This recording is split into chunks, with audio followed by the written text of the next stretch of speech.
So it's my fault that I am not extraordinarily wealthy today.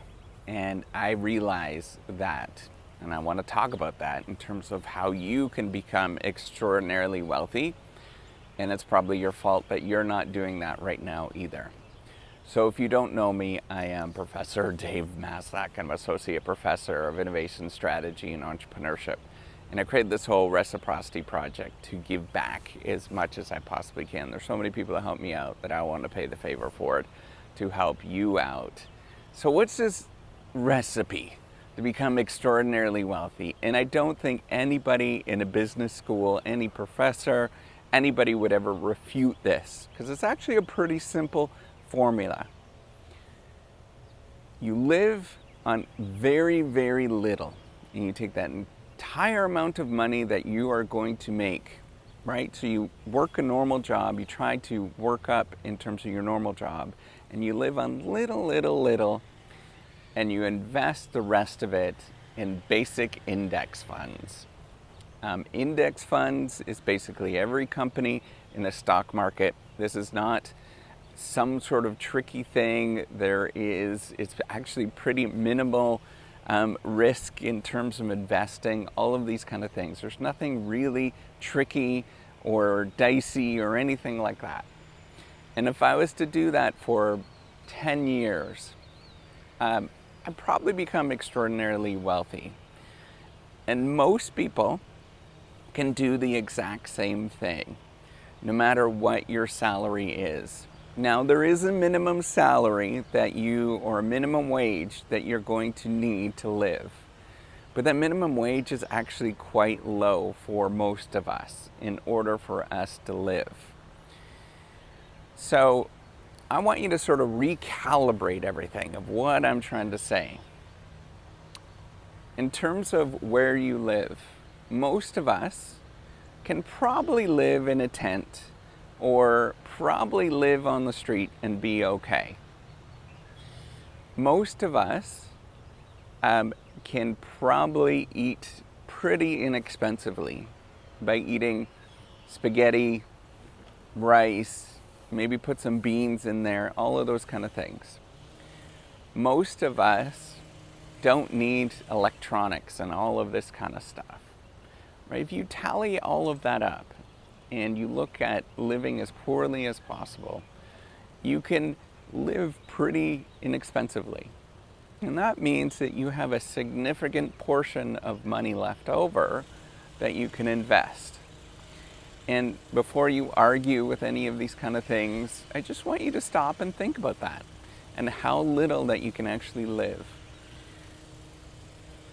Many of you can live with 6 other families and be okay. Now, is it going to be fun? Is it going to be easy? No. But you will be okay. You can live in a decent, moderate-sized house, and we can all share living accommodations. Can you find inexpensive meals? Absolutely. There's a lot of places where food is actually just given away, or you can dumpster dive. All of these kind of things. It is what it is, and you would be okay as a human being. You would survive to do these kind of things. And you can invest all of the money that you are going to make. Most employers have some sort of shower facilities, those kind of things. So you can live very minimally. And if you invested all of that money that you would have made and put that into index funds or put that into some, moderate, non-shady investment, right? So a mutual fund that's been around for a long, long time. A mutual fund that has been here for, 100 years. And you do that for 10, 20 years, at that moment, you can have an extraordinary life. And I mean extraordinary is be very extravagant. Right? Like you would probably be able to drive Ferraris and all that kind of crazy stuff. Problem is, myself and probably you don't want to live like that. Now, why don't we want to live like this? I've been sort of thinking about this as kind of a thought experiment. And all of that slush right? All of the reasons why we can't do that is often because of life and social things that go on around you, right? It requires, perhaps you're with a partner, for example. You got to convince your partner that this is a viable thing. Now, you might be able to convince your partner that this is a viable thing in your family and stuff like that, that this is a viable opportunity.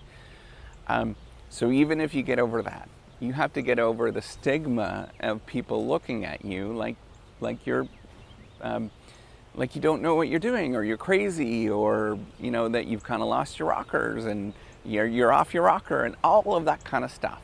All of that stuff, you add it all up, it means it's the social part of your life that is driving you from not becoming where you need to go and what you need to do to become extraordinarily wealthy. I know that this seems really weird. Even me suggesting this right now feels awkward, and it feels weird to suggest this.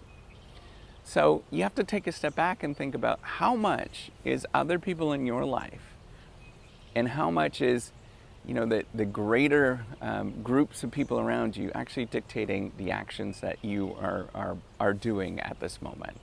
So I'd encourage you to take a moment right now and think about what is it that's in your life that you can probably change, and just bear that little bit of like somebody's looking at you like you're crazy, right? Like that, just that little bit. Think about that. What can you do that you would realize that people are going to look at you like you're just a little bit crazy, but can actually improve your life and do really good things for you?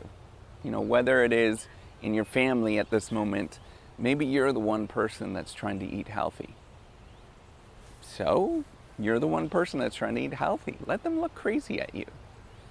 Maybe it is you're the one person that is trying to go for walks or get some exercise, and everybody is telling you that you're crazy and you shouldn't be doing that stuff. So let them do that. Maybe you're the one that's trying to do YouTube videos and TikToks and all that kind of stuff, and people are walking by looking at you like you're crazy. So let them do that. There's all these kind of things that we have in our life that we're letting other people dictate where we're going in the future. And I want you to take a step back and think about, what can you do to not let that happen? Because I think if you take a step back and you think about, I know where I need to go, I know what I need to do, and I have this sort of imaginary thing of where I want to go. How can I be just a hair crazy so that I can actually get there and do the right thing to actually get there? Remember, everybody's going to look at you like you're crazy, and everybody's going to tell you you're crazy, but you're crazy like a fox. Go get after it.